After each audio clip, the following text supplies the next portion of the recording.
I needed to stay private for now. The cameras rolled in silence, filming a scene everyone had never imagined they'd witness. Kody Brown sat facing Kody, crossed arms, but a composed but weary face. The tension in the air was not just thick. It was heavy, too, with words left unspoken and hidden resentment. For more than a decade, their relationship had been a dance of patience and disappointment. Kody had once been the warm, optimistic heart of the family, the glue that kept everyone stuck together even when things shattered. But in recent months, that warmth had given way to exhaustion. And now, across from the man she had once trusted above all others, she was prepared to finally speak the words she'd swallowed for years. Kody sat back in his chair, his tone adversarial from the beginning. "Kody," he said, raking a hand through his hair, "you're doing this like I didn't care. Like I didn't mourn when this family began to disintegrate." Kody stared at him for a moment, and then she spoke softly. "You don't get to say you're mourning." The words hit hard, like a slap that wasn't so much physical as it was emotional. Kody blinked, taken aback. "Excuse me?" Kody leaned forward, her voice shivering but firm. "You don't get to mourn something you ruined." The film crew shifted uncomfortably, not knowing whether to continue filming, but Kody refused. "You can't spend years making me feel small, making me feel invisible, and then cry because I finally walked away. You can't break someone and then play the victim when they heal." Kody's expression grew cold. "That's not fair. You think you're the only one who's hurt? You think I didn't feel this?" She shook her head, her eyes glassy but fixed. "You didn't feel this, Kody. You felt control slipping. That's what hurts you. Not love, not loss. Control." He pounded his hand on the table. "That's not true." Kody's voice broke. "Then do it. When did you last look at me like I counted? When did you last ask me how I'm doing? Not because the cameras are on, but because you cared." Nothing. In the corner, one of the producers spoke softly into his headset. "Continue rolling." "Don't cut." Kody let out a harsh breath, massaging his temples. "You always paint me as the villain, Kody. You treat me like I didn't do my best." Kody smiled sorrowfully. "Doing one's best isn't love, Kody. That's management. You managed us and all of us like projects. Like we were part of your brand, not your heart."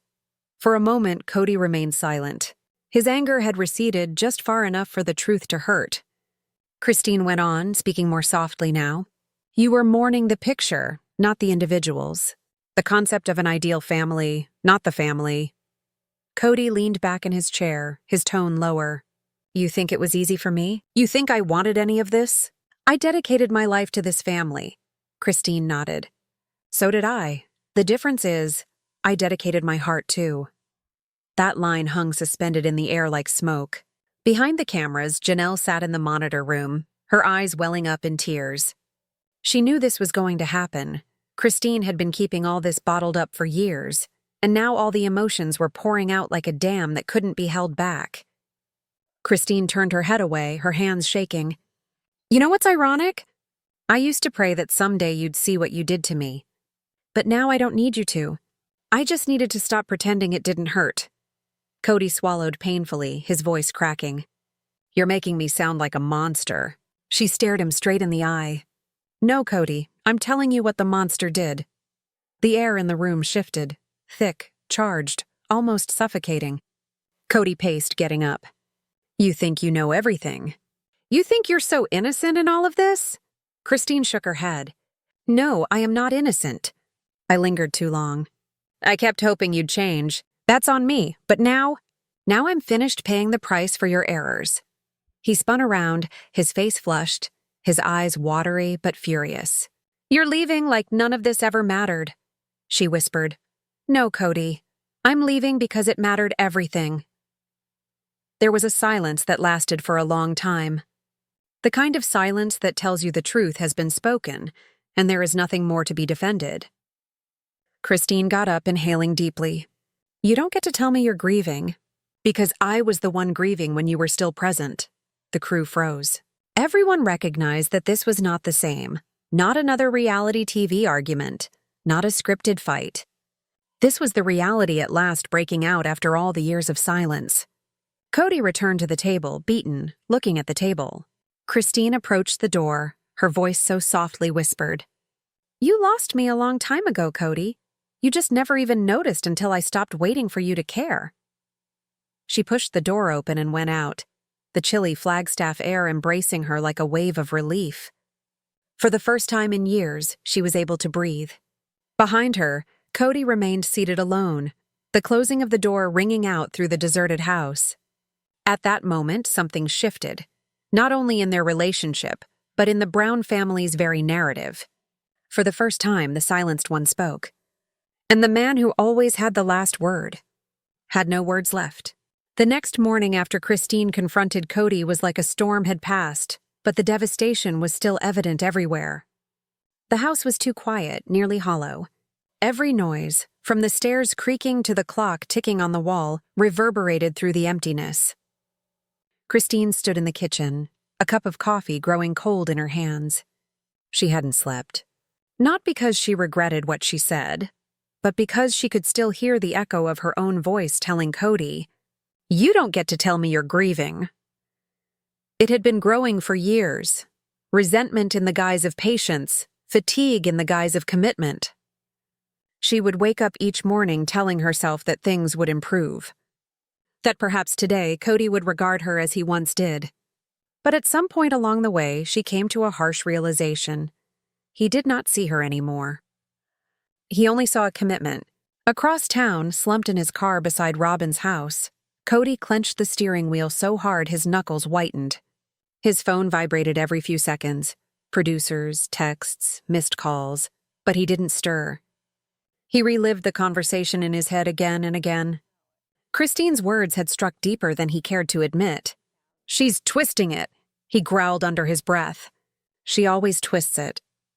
But in a corner of his heart, he knew she hadn't twisted anything. She had merely spoken what he refused to see. Inside the house, Robyn peeked through the window and sighed. She'd seen that look before. The mix of anger and guilt Kody wore whenever the truth cornered him. She opened the door softly. "You should come inside," she said gently. Kody didn't move. "She doesn't get it," he said finally. "She doesn't know how much I've sacrificed for this family." Robyn crossed her arms. "Kody, she's gone. And maybe it's time to ask yourself why."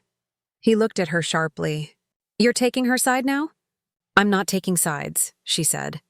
"I'm just saying, maybe she's not the only one who feels that way." Kody looked away, stung.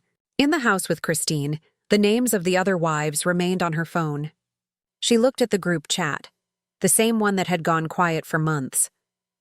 A string of pretend smiles and cursory hellos. She paused over Janelle's name for a second before writing, "I said what I needed to say." Minutes later, Janelle responded, "Good, it's about time someone did." Christine smiled weakly. Of all the wives, Janelle had always gotten her. They had both endured Kody's double standards. His wandering eye, his piecemeal affection, his definition of leadership as control. Janelle phoned a few moments later. "How are you doing?" Christine sighed. "I feel lighter. Furious, but lighter.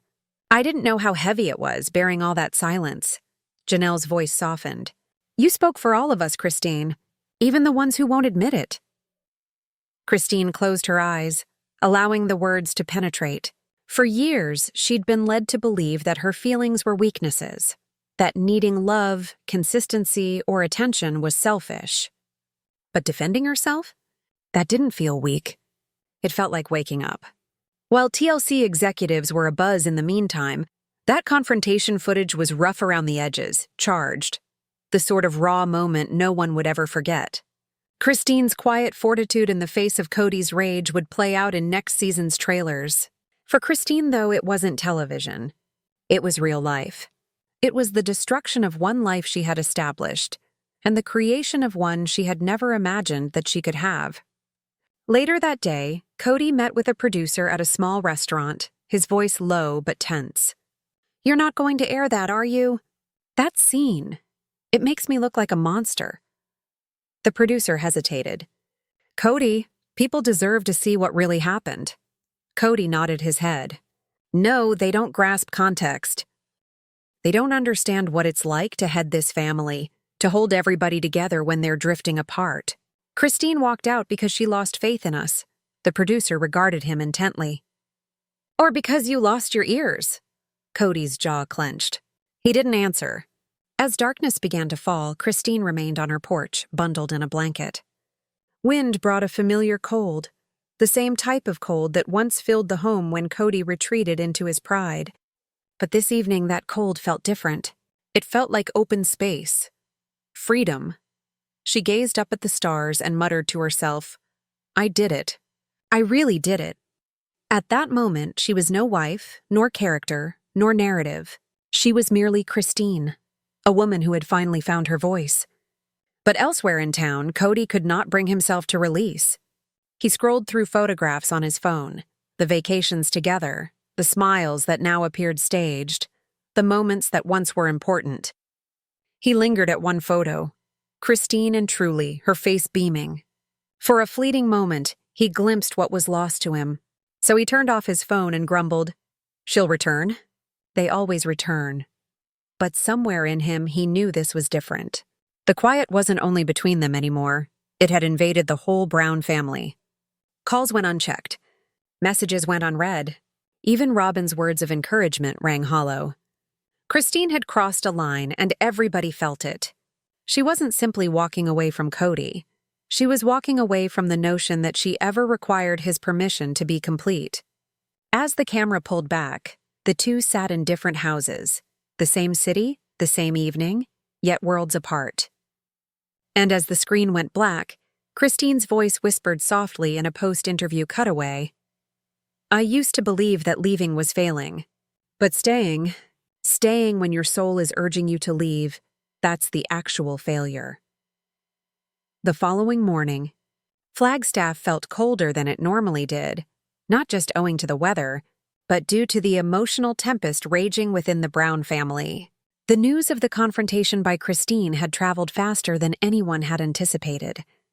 The crew had witnessed it, the producers had discussed it, and now it had reached the farthest reaches of the plural family.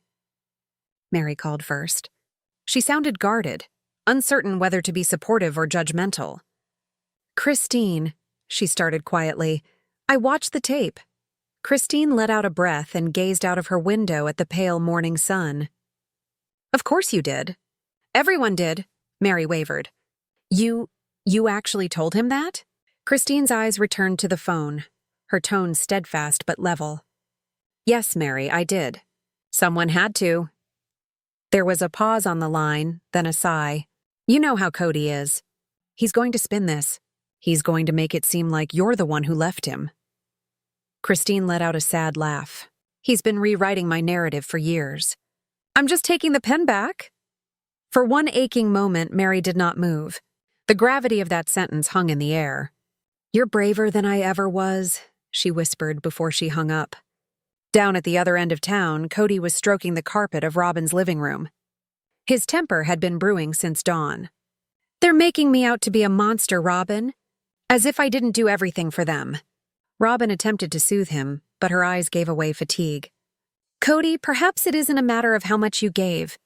Perhaps it's a matter of what they needed that you couldn't give. He halted, his jaw clenched. What are you saying?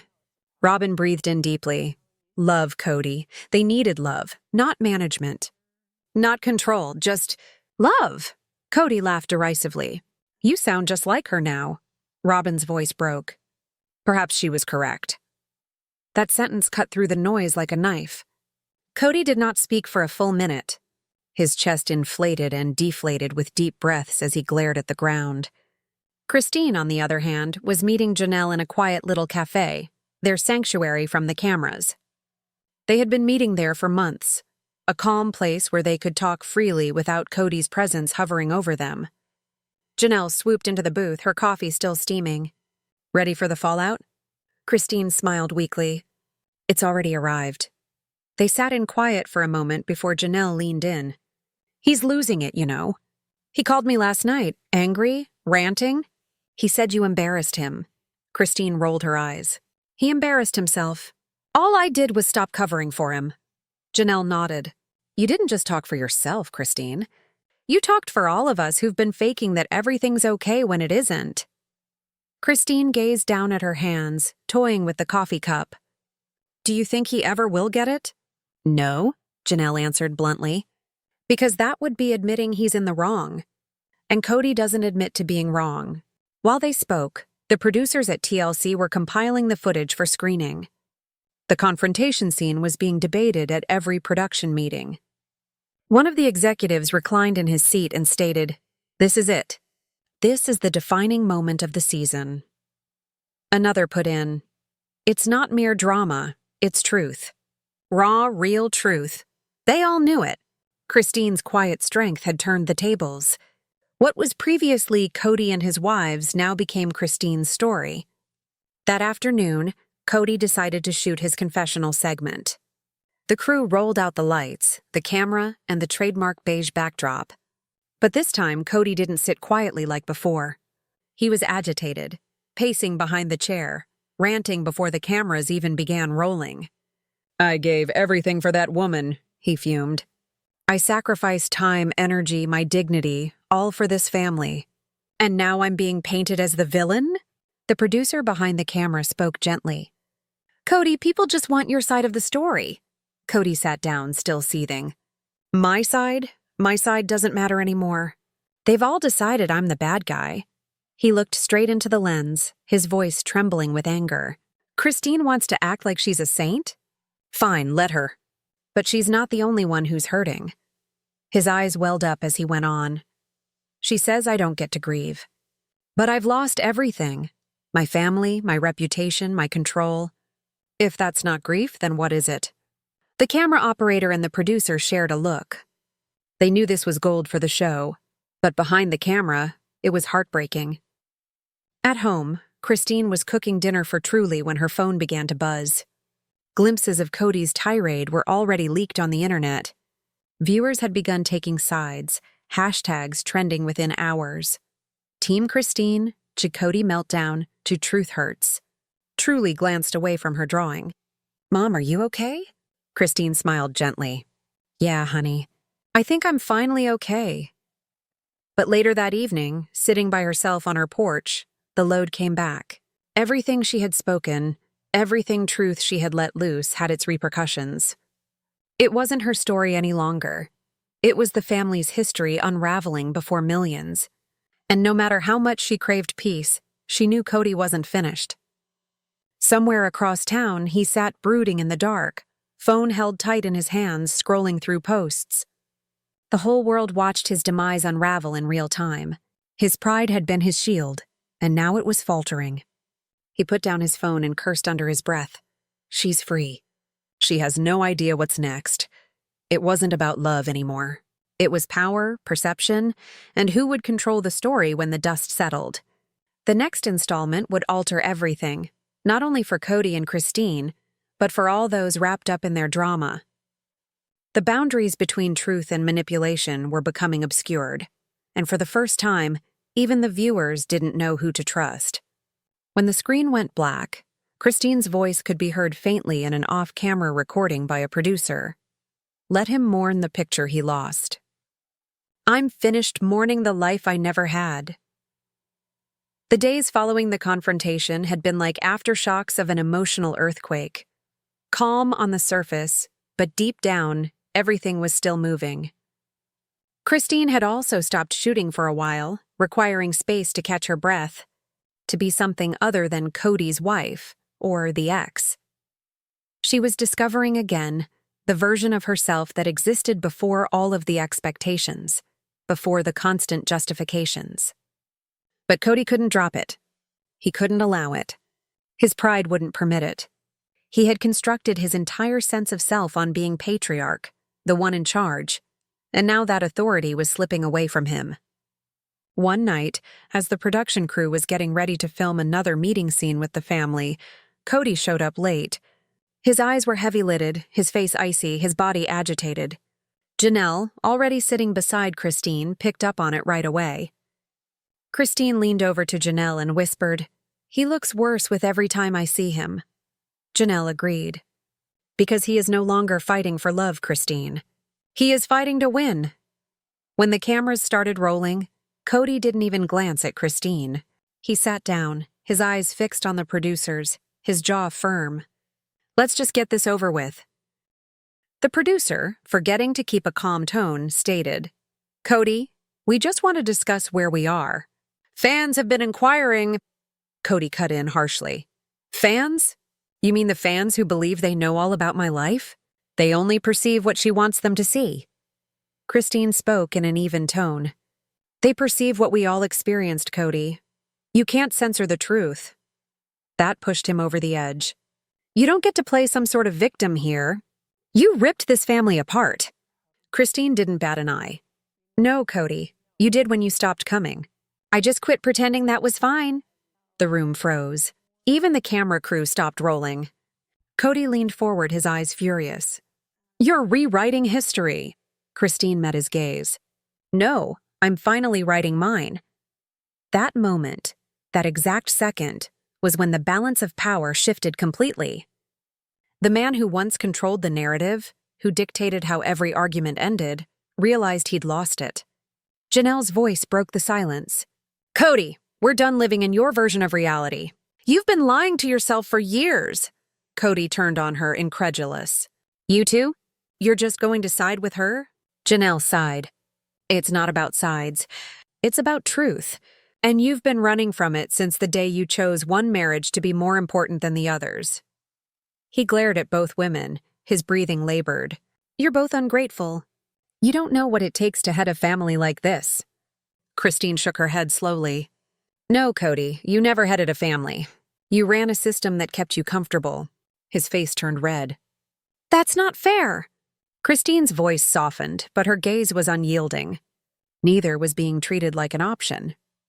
The tension was suffocating. Even Robyn, who had been sitting quietly in the corner, finally broke her silence. Kody, they're right. Everyone looked at her. Kody's face contorted in shock. What did you just say?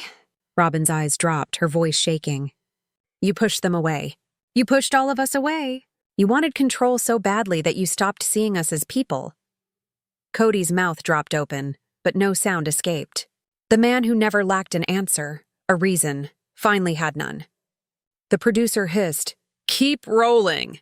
Christine relaxed against her chair, worn out but satisfied. For the first time, she hadn't had to shout. The truth was talking. Robyn blew her nose and went on. You convinced me that we were acting in the best interests of the family. But now I see it. We were acting in your best interests. The moment after that was heavy with silence. Kody rose, his voice cracking. You don't know what it's like to bear the load I bear. Christine regarded him softly. Kody, you never bore it. You delivered it to us. He pounded his hand on the table. I created this family. She nodded. Yes, but you neglected to love it. That one word stung worse than any fight ever had. Kody's eyes filled with tears, but his pride wouldn't let them fall. He turned away, muttering, You'll regret this one day. Christine's voice was steady. Maybe. But I'd rather regret leaving than regret never walking away. At that, Kody stormed out of the room. The door slammed so hard that the walls seemed to shake. The camera remained trained on Christine. She lowered her eyelids, inhaled deeply, and spoke softly. That's the last time I let him make me feel small. The video would go on to be one of the most watched moments in Sister Wives history. Not because of the yelling, but because of what it represented, when Kody's grip finally loosened. Later that evening, Christine sat with Janelle and Robyn in her home. The tension had dissipated into reflective silence. Robyn appeared defeated, almost vulnerable. I didn't mean for it to end up this way, she whispered. Christine smiled sadly. None of us did. But it had to, Janelle nodded. He needed to hear it. We all did. Christine gazed out the window at moonlight stretching long shadows on the floor. For so long I believed leaving was fracturing the family. But staying destroyed me, Robyn snuffled. Do you think he'll ever get it? Christine let out a deep sigh. No, but perhaps he'll finally feel what he made the rest of us feel. The hollowness of being unheard. The three women sat quietly, each lost in thought. Outside, the wind howled softly, a reminder that even after destruction there's cleansing. But miles away, Kody sat in his truck parked outside the production office, reliving the argument in his head. His reflection in the windshield seemed older, angrier, smaller. He whispered to himself, "They think it's over." It's not over. It was not a threat. It was desperation, the final spark of a man understanding that however hard he clung, the world he created was already lost.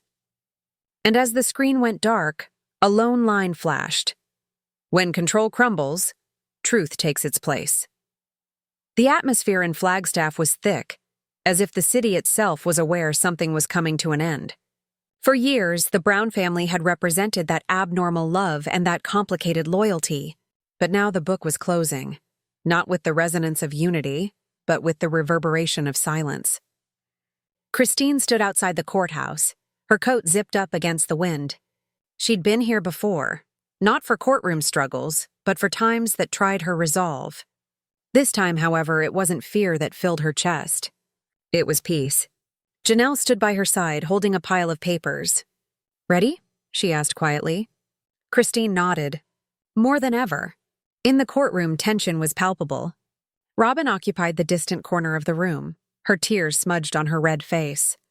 Kody sat at the defense table by himself, drumming his fingers restlessly, jaw set tight. His proud stance seemed crushed now, but there was still a flame burning in his eyes, even if it wasn't very bright. The judge entered, his voice calm but commanding. "We're here to finalize the dissolution of shared assets and resolve remaining disputes." Christine didn't look at Kody. She didn't need to. The years of pleading, arguing, trying to make him see her worth, all of that had already been said. There was nothing left to explain. Kody rocked back in his chair, grumbling. "She's putting on an act. Always has to play the victim." Christine overheard him but did not respond. Instead, she glanced at Janelle, who nodded almost imperceptibly. When the judge invited Christine to come forward, she moved with steady, purposeful strides. Each step rang out, a noise reminding her of the countless nights she had strode home alone, wondering if she were strong. "Mrs. Brown," the judge started, "is there something you'd like to say before we adjourn this case?" Christine inhaled deeply. "Yes, Your Honor." She hesitated, voice firm but with a heavy heart. "This isn't about winning or losing. This is about releasing something that wasn't love anymore a long time ago. I'm not here to punish anyone. I'm here to move on." The courtroom was still. Even the reporters dropped their pens. Kody shifted restlessly, his face strained. "You treat me like I didn't try. Like I didn't give up everything for it." Christine addressed him, her voice soft but unyielding. "You gave up intimacy for control, Kody. That is not love. It's fear." Robyn put her hand over her mouth as tears streamed down her face. Kody's voice wavered. "You think you're the only one hurting? You think you're the only one grieving?" Christine shook her head. "No, I just finally stopped grieving something that never existed." Her words hung in the air like a final verdict. The judge nodded. "Thank you, Mrs. Brown." As she descended, Kody's breathing became labored. He glanced around the courtroom hoping for some ally, but none. Not even Robyn would meet his eye. When the judge slammed the gavel, the report boomed like thunder, final, irrevocable. Christine breathed out slowly, her eyes shining but firm. Janelle put a reassuring hand on her shoulder. "It's over," she whispered. Christine smiled weakly. "No, it's just beginning." Outside the courthouse, the throng of reporters thronged, calling out questions. Christine ignored them all. She marched directly to her car, opened the door, and stood there. For a moment, she turned and glanced back at the courthouse, the structure that represented not only the demise of her marriage, but the demise of her silence. Then she breathed softly to herself, "Goodbye, Kody." Within, Kody remained still long after the rest of them departed. The lights in the courtroom flashed as he gazed at the vacant chair where Christine had sat. Memories came crashing back, their wedding ceremony, their smiles, the pretending for all those years that everything was okay. And then the final sight, her walking off, serene, liberated.